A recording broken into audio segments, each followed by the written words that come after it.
আসসালামু আলাইকুম ওয়া রাহমাতুল্লাহি ওয়া বারাকাতুহু ইন্নাল হামদালিল্লাহি ওয়াহদা ওয়াস সালাতু ওয়াসসালামু আলা মান লা নাবিয়্যা বা'দা আম্মা বা'দ। সম্মানিত উপস্থিতি, আজ যে রাত্রি অতিবাহিত হচ্ছে সেটা হচ্ছে 31st নাইট। সম্মানিত উপস্থিতি, যখন আমি ভিডিও করছি তখন এমন একটা নির্জন এবং শব্দহীন স্থানে এসে ভিডিও করছি, তারপরেও আপনারা হয়তোবা শুনতে পাচ্ছেন গানের আওয়াজ। কিছুক্ষণ পরে এত গান ও বাদ্যযন্ত্র সারা এলাকা ছেয়ে যাবে, আমি এই ভিডিও করার সময় পাবো না, সুযোগও পাবো না। সম্মানিত উপস্থিতি, আমি যুবক ভাইদেরকে বলতে চাই, একটা বছর চলে গেল, আপনার চিন্তা করা উচিত, চিন্তা এত বেশি করা উচিত, আফসোস করতে করতে গড়াগড়ি মাটিতে গড়াগড়ি খাওয়া উচিত যে হায় আফসোস, আমার জীবন থেকে একটা বছর চলে গেল, এর হিসাব আমি চোকাতে পারছি না, আমি এর হিসাব মিলাতে পারছি না, কখন কি করেছি। এ ব্যাপারে আপনাকে আমাকে চিন্তাশীল হতে হবে।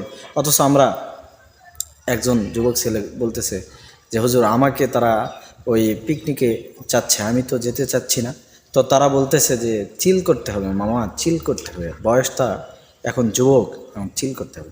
সম্মানিত উপস্থিতি, একবার চিন্তা করেন, আমি ওই যুবক ভাইদেরকে বলি যে যখন এই গান বাদ্যযন্ত্র বাজিয়ে এই যে 31st নাইট উদযাপন করছো, তখন যদি তোমার মৃত্যু এসে হাজির হয়, চিন্তা করেন তাদের আজকে এই রাতটা উদযাপনের সরঞ্জামাদি কী কী আছে। গান বাদ্যযন্ত্রের দরকার, বিশাল বিশাল ডেক, উচ্চ আওয়াজে গান বাজবে, তারা পানীয় পান করবে, তারা গাঁজা খাবে, হিরোইন খাবে, মদ খাবে, আফিম খাবে, তারা ইয়াবা খাবে ট্যাবলেট, তার সাথে সাথে তারা আবার নর্তকে মহিলাদেরকে নিয়ে এসে নাচাবে এবং তাদের সাথে খারাপ কাজে লিপ্ত হবে। এটা হচ্ছে 31st নাইট। এটার সাথে ইসলামের বা মুসলিমদের বা ভদ্র মানুষের সম্পর্ক থাকতে পারেই না। আপনি ভদ্র নিজেকে দাবি করছেন, কখনো এই রাত আপনার জন্য নয়। আল্লাহ তাআলা আমাদের এই যুব সমাজকে কবে যে বুঝদান করবে আল্লাহই জানেন। তবে আল্লাহর নিকটে আমরা দোয়া করছি, আল্লাহ তুমি আমাদের সমাজ, যুব সমাজকে রক্ষা করো। আল্লাহ তুমি তাদেরকে সঠিক বুঝদান করো, সবাইকে হেদায়েত দান করো। আল্লাহ তাআলা আমাদেরকে মাফ করুন, আমিন। ওয়া আখিরু দাওয়ানা আনিল হামদুলিল্লাহি রাব্বিল আলামিন। আসসালামু আলাইকুম ওয়া রাহমাতুল্লাহি ওয়া বারাকাতুহু।